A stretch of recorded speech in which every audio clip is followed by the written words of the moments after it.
जय गुरु जी, शुक्राना गुरु जी, अनंतम अनंतम शुक्राना गुरु जी। संगत जी, गुरु जी के चरणों में कोटि कोटि प्रणाम और आप सब प्यारी संगत जी को जय गुरु जी।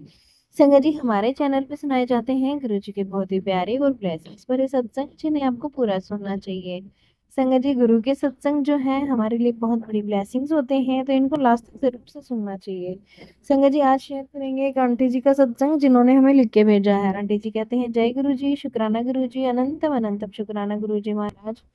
संगत जी, गुरुजी से जुड़ने की मेरी यात्रा मेरी मम्मी से शुरू हुई थी। अक्सर कहते हैं ना कि माँ ही वह पहला जरिया होती है जो बच्चों को गुरु की शरण में पहुंचाती है। मेरे साथ बिल्कुल ऐसा ही हुआ। गुड़गांव के जलवायु टावर में रहते थे। वहीं पास में एक छोटा मंदिर था। उस मंदिर में रोज शाम को 5-6 महिलाओं का एक ग्रुप इकट्ठा होता था और भजन कीर्तन करता था। आरती होती थी और साथ ही गुरु जी की चर्चा भी होती थी। जब भी वहाँ गुरु जी का नाम आता था, कई महिलाएं कह देती थी, अरे वो तो अमीरों के गुरु हैं, हमारे जैसे साधारण लोगों के बस की बात नहीं है। लेकिन मेरी माँ का जवाब हमेशा एक ही होता था, गुरु तो गुरु होते हैं, वो ना अमीरों के होते हैं ना गरीबों के होते हैं, सबके होते हैं। जिस पर कृपा हो जाती है वही उनके दरबार तक पहुंच जाता है। संगत जी, एक दिन मेरी माँ सत्संग में गई। उस दिन की घटना है, उनकी जिंदगी बदल दी, बल्कि मेरी भी जिंदगी बदल दी। जब गुरुजी महाराज अपनी गाड़ी से उतर कर आए तो मेरी माँ को ऐसा नहीं लगा कि कोई इंसान उनके सामने है। उन्हें साक्षात भगवान शिव चलते हुए नजर आए। उस पल का असर इतना गहरा था कि उन्होंने निश्चय किया कि यह हमारे घर के गुरु हैं। घर आकर मेरी माँ ने मुझसे कहा कि तू इधर उधर भटकता रहता है, अब तो कहीं मत जाना, तू सिर्फ गुरु जी के पास जाया कर, वो साक्षात शिव हैं। मैंने माँ से कहा कि ठीक है माँ, मैं जाऊंगा। लेकिन संगत जी, हम सब जानते हैं कि गुरु जी के दरबार में कोई अपनी इच्छा से नहीं जाता। वहां तो वही पहुंचता है जिसे गुरु बुलाते हैं। इसलिए मैं माँ को टालता रहा, हाँ माँ जाऊंगा, हाँ जाऊंगा। लेकिन संगत जी, गुरु जी की मर्जी से ही सब कुछ होता है। इसी बीच संगत जी, मेरी मुलाकात अश्वनी अंकल से हुई। यह अंकल जी हमारी पेंट की कंपनी में एसोसिएट थे।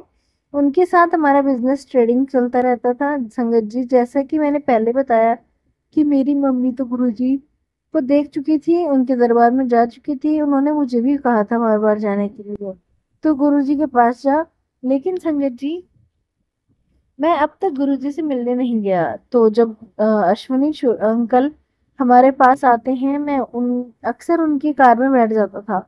और संगत जी, उनकी कार के डैशबोर्ड पर एक बहुत ही प्यारा खूबसूरत सा स्वरूप था, गुरुजी महाराज जी का पर्पल सोने वाला स्वरूप। अब संगत जी, मुझे उस समय ये बिल्कुल भी याद नहीं था कि ये वही गुरुजी हैं जिनके पास जाने के लिए मेरी मम्मी कह रही थी। मैं यही सोचता कि यह किसी संत महात्मा का स्वरूप है।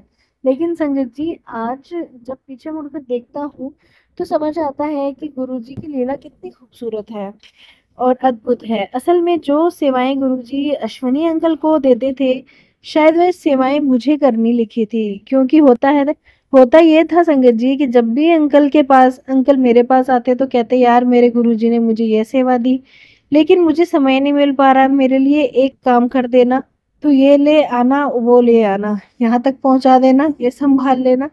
संगत जी, मैं भी बिना ज्यादा सोचे बस कह देता, ठीक है अंकल जी, मैं कर दूंगा। ऐसे करते करते कुछ महीने निकल गए। आज जब याद करता हूँ तो लगता है कि यह सब गुरुजी की ही योजना थी। वह धीरे धीरे मुझे अपनी सेवा में जोड़ रहे थे, बिना मुझे कुछ एहसास दिए।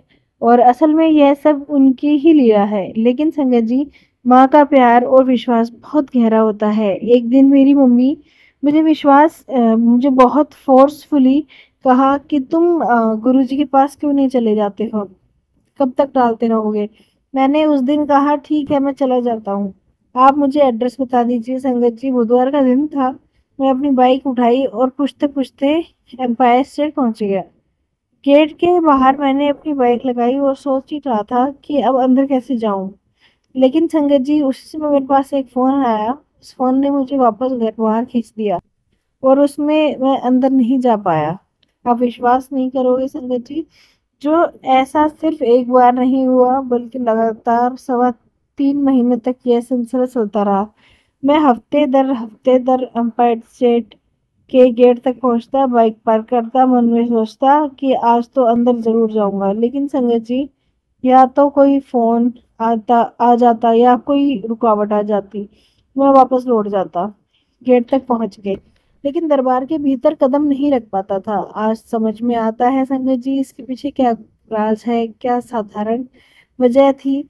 असल कारण यही था कि अभी तक गुरुजी की मर्जी नहीं थी। गुरुजी के बुलाए बिना कोई उनके दरबार में नहीं जा सकता। तो संगत जी, गुरुजी महाराज सब कुछ जानते हैं, किसे कब बुलाना है, किसे कब अपने चरणों में लेना है। और शायद उस समय तक मेरा मन और मेरी आत्मा दोनों पूरी तरह तैयार नहीं थे। शायद मुझे एक परीक्षा और करनी थी, और सदा यह परीक्षा गुरुजी के आशीर्वाद से पास भी हो गया। क्योंकि परीक्षा करते करते मेरे भीतर का अहंकार टूट चुका था और मेरे भीतर का विश्वास मजबूत होता जा रहा था और धीरे धीरे मेरा मन समर्पण की ओर जा रहा था।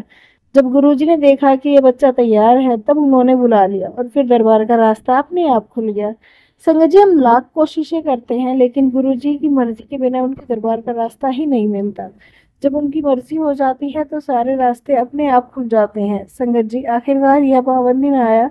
बुधवार का दिन मैंने अपनी बाइक उठाई और मन ही मन यह निश्चय किया कि आज चाहे कुछ भी हो जाए, गुरुजी के दरबार तक अवश्य पहुंचूंगा। संगत जी, जब मैं गेट तक पहुंचा तो वहां रुककर कुछ पल खड़ा रहा। मन में कई भावनाएं चल रही थी, उत्सुकता, डर और सबसे ज्यादा एक अजीब सा आकर्षण। जब कोई अदृश्य शक्ति मेरे मन को बार बार कह रही हो, अब समय आ गया, अब समय आ गया, अब तू मेरे पास आ जा। संगत जी, जैसे गेट खुला, संगत जी, ये था मेरा शुक्राना सत्संग जो मैंने आप लोगों के साथ शेयर किया है। संगत जी, अपने शुक्राने को यहीं विराम देता हूँ गुरु जी के मंत्र जाप के साथ। ओम नमः शिवाय, शिव जी सदा सहाय। ओम नमः शिवाय, गुरु जी सदा सहाय। जय गुरु जी, शुक्राना गुरु जी। संगत जी, ये थे सत्संग जो हमने आपके साथ शेयर किए हैं। अगर आप भी शेयर करना चाहते हैं, हमें लिख के भेज सकते हैं, रिकॉर्ड करके भेज सकते हैं। डिस्क्रिप्शन में व्हाट्सएप नंबर और ईमेल आईडी दिया हुआ है। तो चलिए संगत जी, मिलते हैं अगले सत्संग में। जब तक के लिए जय गुरु जी, शुक्राना गुरु जी।